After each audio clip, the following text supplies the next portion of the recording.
안녕하세요. 박성현 강사입니다.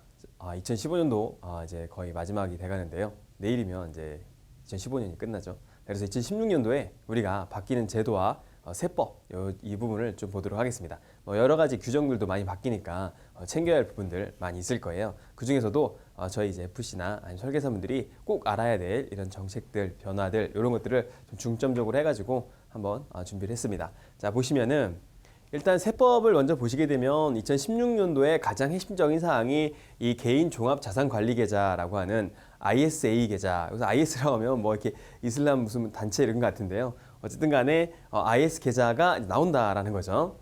이게 이제 중점적으로 나오는 게 뭐냐면 일명 이제 만능통장이라고 해서 우리가 이제 2016년부터 출시가 되죠. 근데 2016년도에 출시가 되는데 아마 상품은 3월 달부터 이렇게 가입이 된다고 하더라고요. 왜냐면 뭐 약관도 만들어야 되고 정관도 만들어야 되고 뭐 시스템도 만들어야 되잖아요. 그러다 보니까 3월 달부터 이제 판매가 가능하다라는 건데 일단 이게 이제 의무 가입 기간이 한 5년 정도 됩니다. 가입을 하게 되면. 그리고 연간 한 2천만 원까지 가입이 돼요. 그럼 5년 정도 늦게 되면 1억 정도 늘 수 있잖아요. 그렇죠? 근데 이제 비과세하는 부분들이랑 그리고 체크할 부분이 있다는 거죠. 근데 이제 우리가 이제 보험 쪽에서는 비과세가 우리가 이제 이 적립식 같은 경우에는 뭐 한도 없이 이제 늘 수 있었잖아요. 이제 그런 부분 때문에 어떻게 보면 약간 좀 뺏길 수 있는 부분이긴 한데 이 한도 금액 자체가 크지는 않기 때문에 뭐 이렇게 이 타격이 크진 않을 거다라고 보는 거죠. 보험업계 쪽에서는. 일단 보시게 되면 일단 이 상품은 아셔야 되니까 2016년부터 출시가 되고 2천만 원까지 납입이 됩니다. 연간. 그러니까 5년간 의무 납입 기간이라고 한다면 보통 한 1억까지 넣을 수 있다라는 거죠. 그 다음에 가입 대상을 원래는 근로소득자하고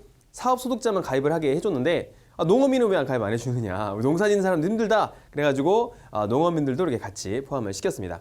자, 그 다음에 운영 수익은 전체가 한 200만 원까지는 비과세가 돼요. 그 다음에 이제 이 초과되는 부분도 우리가 9%로 이제 분리과세 된다 하죠. 그래서 종합합산이 안 되기 때문에 이제 그런 것도 큰 특징이 될 수 있겠다라는 거죠. 자, 제가 앞서도 말했듯이 5년간이 의무 납입 기간이라고 했는데요.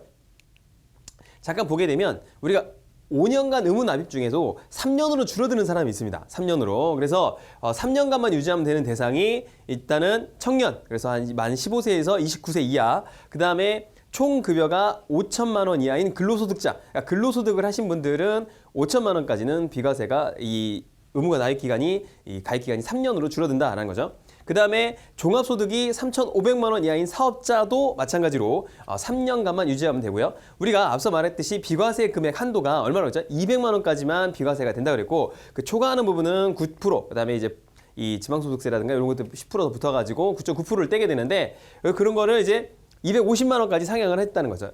이런 분들은. 그래서 이 총급여 5천만 원 이하나 이 종합소득세 3,500만 원 이하 사업자 같은 경우에는 내년 가입할 때 이 신고 서류를 갖고 가죠. 갖고 가면은 250만 원까지 비과세가 되니까 조금 더 유리하다라는 거죠. 그 다음에 그 초과분에 대해서는 9%까지 분리과세가 되기 때문에 이것 또한 큰 혜택이 되는 거죠. 종합소득이 있는 분들은 꼭 가입을 하시면 좋겠다라는 거예요. 근데 이게 이제 기본적으로 예전에는 뭐 예금은 예금 상품을 가입해야 되고 펀드는 펀드 상품을 가입해야 되는데 여기다가 하나 몰아넣게 되면 뭐 펀드를 운영하건 뭐 예금을 운영하건 뭐 신탁을 운영하건 모두 다 뭐다 이렇게 비과세가 된다는 게 특징이죠. 그러니까 이런 것들을 좀 활용하면 좋겠다는 거고 이게 이제 일본이라든가 뭐 이렇게 유럽에서도 많이 이용을 하고 있어요. 그런데 이게 굉장히 활성화가 많이 됐다고 하죠. 이게 쓰다 보면 알겠지만 한 번에 관리한다는 게 굉장히 편하거든요. 예전에는 이 큰 특징이 뭐냐면 예전에 이런 겁니다. 이 펀드에서 내가 이익을 났어요. 이익이 나다가 갑자기 이익을 났다가 이제 과세가 되겠죠. 이익이 나면. 근데 손실이 난 거예요. 그럼 손실이 난 걸 갖다 이익이 난 거는 이게 깎아주냐? 그렇지 않잖아요. 한번 이익 난 건 세금을 내고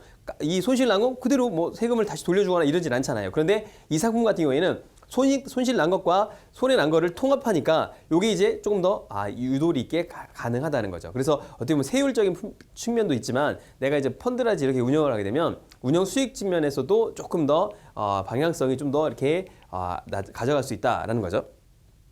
자, 그 다음에 파생 상품을 우리가 운영하게 되면 양도소득세율을 원래 내게 된다는 이제 이런 얘기들을 많이 했었죠. 그런데 이제 본래는 원래 한 10% 정도 과세를 하려고 했었는데 이번에는 이제 5% 정도만 이제 과세를 한다라는 거죠. 예를 들어서 파생 상품을 운영을 하는데 1,000만 원 이익이 났어요. 그러면 1,000만 원 이익이 나면 그 중에 250만 원을 차감하고 한 750만 원 정도를 이제 세금을 낸다는 거죠. 그래서 5% 정도 과세를 한다는 거죠. 자, 그런데 과세 대상은 국내 시장의 파생 상품의 경우에는 코스피 200 선물하고 코스피 200 옵션이 있습니다. 뭐 선물 종류도 많고 옵션 종류도 굉장히 많아요. 네, 그 중에서도 딱 두 가지만 이렇게 산정을 해가지고 이렇게 과세를 한다는 거예요. 기존까지는 과세하지 않았습니다. 과세하지 않았는데 과세를 한다라는 거죠. 그 다음에 국외 파생 상품 시장에서는 모두 다 과세를 합니다. 그래서 국외 파생 상품, 그러니까 외국에 있는 것들 운영하게 되면 전부 다 과세. 우리나라 거는 코스피 200하고 코스피 200 옵션만 그렇다는 거예요. 뭐 개별 이 선물도 있고요. 개별 옵션도 있기 때문에 이제 그런 것들은 이제 이 과세가 여전히 안 된다는 거죠. 자, 그 다음에 좀 이제 특별하게 알 수 있는 게 증여재산 공제액이 확대가 됐는데요. 자, 일단 기본적으로 이제 증여라는 건 주는 거잖아요. 받는 사람 입장에서는 굉장히 기분 좋죠. 좋은데 배우자가 일단 받는 건 6억까지 우리 기본적으로 과세가 이 비과세가 됐었잖아요. 그 다음에 자녀 등에 대한 직계 비속이 원래 3천에서 5천으로 늘어났잖아요. 근데 그거는 그대로 유지가 됩니다. 미성년자는 여전히 2천만 원인데 좀 달라진 게 있어요. 부모 등에 대한 직계 존속에게 줄 때, 그러니까 예를 들어서 제가 이제 자녀들한테 줄 때는 5천만 원, 2천만 원까지 이제 이 비과세가 되는데 제가 부모님한테 이렇게 줄 때 있잖아요. 부모님한테 줄 때는 3천만 원까지만 비과세가 됐었어요. 근데 부모님한테도 좀 요즘에는 예전 같은 경우에는 뭐 이제 그 자녀들이 뭐 이렇게 주는 경우 별로 없었잖아요. 근데 지금은 부모님도 어려워요. 부모님도 어렵고 저희들도 어려우니까 부모님한테 좀 증여를 한단 말이죠. 그때는 5천만 원까지 이제 비과세로 확대가 됐습니다. 자, 그다음에 기타 친족이 있잖아요. 뭐 친척이라든가 이렇게 받을 때는 한 500만 원까지밖에 비과세가 안 됐어요. 그런데 이번에 1,000만 원까지로 좀 늘려줬습니다. 그래서 뭐 친구나 뭐 이렇게 이런 그 관계가 있을 때는 우리가 500만 원을 더 추가로 얹은 1,000만 원까지 소득공제가 된다는 거를 조금 알고 있으면 좋겠습니다. 그래서 여기까지 비과세 포인트니까 이렇게 증여를 하실 때는 내년도에 좀 더 생각을 해보시는 거 좋겠죠. 부모님한테 증여하는 거야 뭐 항상 즐거운 일이니까 증여 많이 하시면 좋겠죠. 자, 그 다음에 이 미성년자 등에 대한 세대 생략 할증 과세라는 게 있습니다. 이거는 이런 경우죠. 만약에 할아버지가 돌아가셨어요. 할아버지가 돌아가셔서 이 아들에게 재산을 물려주면 상속세를 내겠죠. 그 다음에 그 아들이 또 죽게 되면 그 아들의 아들, 그죠? 아들에게 또 상속이 되면 또 상속세를 내겠죠. 그러니까 할아버지, 아들, 손자겠죠. 그죠? 이렇게 차례대로 가게 되면 상속세를 원래는 2번 물어야 돼요. 그렇죠? 그런데 할아버지가 이 자녀한테 이 손자한테 다이렉트로 그냥 떨궈주는 거예요. 그러면 상속세를 2번 안 내게 되겠죠. 그러니까 그럴 때는 할아버지가 미성년자에게 이 미성년자나 성년 이 손자에게 바로 이 상속이라든가 증여를 하게 되면 세대 할증이라는 이런 과세를 하게 됩니다. 그래서 원래 세금의 30%를 더 과세했는데 예를 들어서 세금 낼 게 1억이다. 1억 3천만 원을 내야 되는데 이번에 10% 할증이 됩니다. 그래서 1억 4천을 내게 된다는 거죠. 이번에 뭐 한미약품이 10배가 올랐어요. 주가가 10배가 올랐는데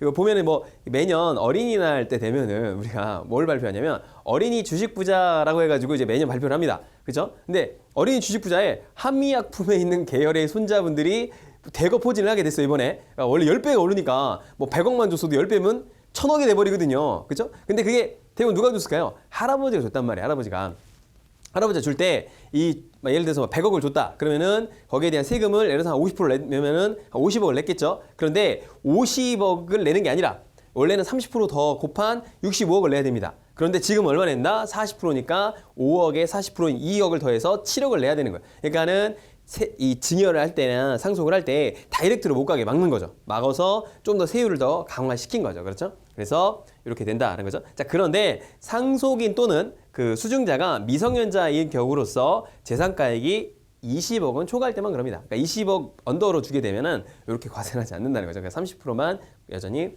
과세를 한다는 거예요.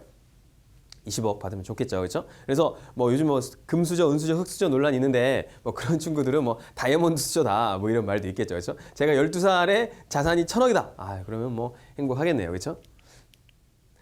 자, 그 다음에 이제 정책들을 좀 보게 되면요. 이제 그 사업하시는 분들이라든가 이런 분들에게 내년부터는 이제 1인당 기업을 이제 창업을 이제 지원하게 되는데 이렇게 한 명을 더 고용하잖아요. 그러면 1인당 기업은 500만 원, 대기업은 200만 원까지 이런 세금 혜택을 줍니다. 그래서 깎아주는 거예요, 세금을. 그래서 내년도에 고용을 좀 더 하시면 좋겠다라고 이렇게 관계하시는 분들에게 상냥하게 해주면 되겠죠. 자, 그 다음에 개별 소비세가 이번에 인하가 됐잖아요. 그죠? 근데 개별 소비세 폐지 품목이 있습니다. 폐지 품목은 내년도에 좀 봐야 되는데 첫 번째가 녹용, 그다음에 향수, 고급 카메라 이런 것도 좀 보시고 이렇게 폐지되는 항목이니까 개별 소비세들이 없어지니까 조금 더 소비가 진작되겠다 이렇게 보면 되겠죠. 자, 그 다음에 한국의 블랙 프라이데이라고 해서 이번에 한 11월 달 정도에 저희도 이제 그 매년 그 미국에서도 블랙 프라이데이라든지 이런 게 있고요. 있는데 요거 이제 뭐 유럽에서는 박싱데이라고 하죠. 박싱데이라고 하는데 뭐 그런 게 있단 말이죠. 그래서 뭐 싸게 주는 거예요. 싸게 줘가지고 소비를 진작시키겠다라는 건데 요거를 이제 좀 잘 됐나 봐요. 그러니까 이제 정부에서는 11월 달 매년마다 11월 달마다 한 번씩 하겠다라고 이렇게 발표를 했죠. 자, 그럼 이때 소비가 많이 있겠죠. 근데 좀 말들도 많아요. 뭐냐면 원래 소비라는 거는 이제 미래에 있는 소비를 미리 앞당겼기 때문에 이런 일이 있으니까 나중에 소비가 안 되면 조금 더 뭐 경기 진작이라든가 이런 게 안 되지 않겠느냐라는 말도 있습니다. 사실 그렇지만 일단 이런 것들은 뭐 나쁘진 않은 거겠죠. 그래서 매년 11월에 정리화 시키겠다는 거죠. 우리나라가 막 그 블랙 프라이데이 이렇게 미국에서 행사를 하게 되면 엄청나게 직구족들이 많이 나오잖아요. 그런 것처럼 우리나라에서도 이걸 좀 활성화 시키자는 방안으로 이제 매년 11월 정리화를 시켰습니다. 자, 그다음에 이 사업하시는 분들은 차를 회사 차량으로 이제 등록을 해가지고 많이 쓰잖아요. 그렇게 되면은 이제 업무용 승용차라고 하는데 그때 이제 경비로 떨 수 있단 말이에요. 그래서 리스나 이런 걸 많이 하게 되는데 업무용 승용차를 인정받으려면 전용차 보험에 가입해야 되고요. 그 다음에 사업자 로고를 붙여야 돼요. 차에다가 사업자 로고를 붙여야 되는데 무슨 뭐 갈비집 뭐 이렇게 붙이기 좀 창피하잖아요. 그러니까 여기 좀 활성화가 되기 어려운데 전용차 보험에 좀 가입해야 된다라는 거죠. 그래야 많이 쓰는 것도 대상이 되겠다라는 거죠. 그래서 이것도 사업하시는 분들에게 좀 설명을 해주면 잊지 말고 하시라고 하면 좋을 것 같습니다. 자, 그다음에 이제 신혼부부, 그다음에 저출산 이런 문제가 이제 심각하잖아요. 그래서 우리나라가 이제 저출산 문제가 굉장히 심각하기 때문에 일단 뭐예요? 출산하려면 뭐 결혼을 해야 될 거 아니에요. 그래서 결혼하는 부부들에게 이 대출 확대를 좀 해줍니다. 그래서 디딤돌 대출이라고 해서 뭐 이렇게 집을 얻는다거나 전세를 얻는다거나 이럴 때 1% 정도를 낮춰가지고 이제 시중은행보다 이렇게 대출을 해주는 제도가 늘어납니다. 그래서 좀 결혼 좀 많이 하고 집도 좀 이렇게 장만하고 뭐 이렇게 한다는 거죠, 그렇죠? 이렇게 제도가 바뀌고 있고요. 자, 그다음에 우리나라 뭐 이제 뭐 이런 말도 있잖아요. 뭐 가장 이 세대 중에 가장 다루기 힘든 애들이 중학생이다. 뭐 이런 말도 있잖아요. 근데 이 중학생들에게 자유학기제가 이제 전면 실시가 됩니다. 자유학기제가 되면은 이제 오전에는 일반 수업을 하고요. 오후에는 동아리 활동이나 진로 탐색 등을 합니다. 그래서 1년 중에 한 학기를 선택해서 시행하게 되는데 이렇게 되다 보면은 부모님들이 이제 좀 더 이제 이 선택의 폭이 넓어지고 아이들에게 뭐 좋은 기회를 줄 수 있다라는 거죠. 그래서 이런 교육업계나 이런 데서는 지금 굉장히 좀 큰 이슈가 되고 있어요. 왜냐하면 자유학기제니까 여기 동아리 활동에 뭔가 이제 교육을 시켜야 된단 말이죠. 그럼 그 업계 쪽에다가 이렇게 막 이 푸시를 가한단 말이죠. 그래서 뭔가 얻어낼 것이 좀 많아진다. 뭐 이런 얘기들이 좀 많이 들고 있다라는 거죠. 자, 그 다음에 우리가 이제 마지막으로 볼 게 최저시급이 어떻게 되죠? 5,580원에서 6,030원으로 무지막지하게 뜹니다. 그러면 이제 사업하시는 분들은 이렇게 된다는 거죠. 그래서 예전에 뭐 그런 말 있잖아요. 농담 삼아서 야, 넌 내가 너 5,800원이나 줘 이렇게 하면은 그때 이제 얘기했는 거죠. 최저시급은 6,030원이거든요. 뭐 이런 광고도 나오잖아요. 그런 것처럼 우리가 이제 이런 잊지 말고 사업 하시는 분들은 반드시 요거 생각하셔가지고 시간당 그 이상은 주셔야겠다라는 거죠. 그래서 잊지 마시고 이런 걸 또 챙기셔야 될 것 같아요. 그래서 우리가 2016년도에도 2015년도와 같이 항상 화이팅 하시고 그 다음에 항상 저희가 이제 뭐 준비했던 것들이 많이 있잖아요. 그래서 목표했던 것들. 그래서 뭐 이 건강이라든가 뭐 금연이라든가 많이 있으실 거예요. 그런 것들도 꼭 지키시고요. 그 다음에 뭐 목표 설정 많이 하시잖아요. 올해는 뭐 얼마를 파겠다, 보험을 얼마 팔겠다, 뭐 이런 것도 있는데 앞에 있는 제도들을 좀 더 숙지하시면서 내년도에는 조금 더 활성화된 영업 방향으로 꼭 화이팅 하시길 기원합니다. 자, 2016년도 화이팅입니다. 감사합니다.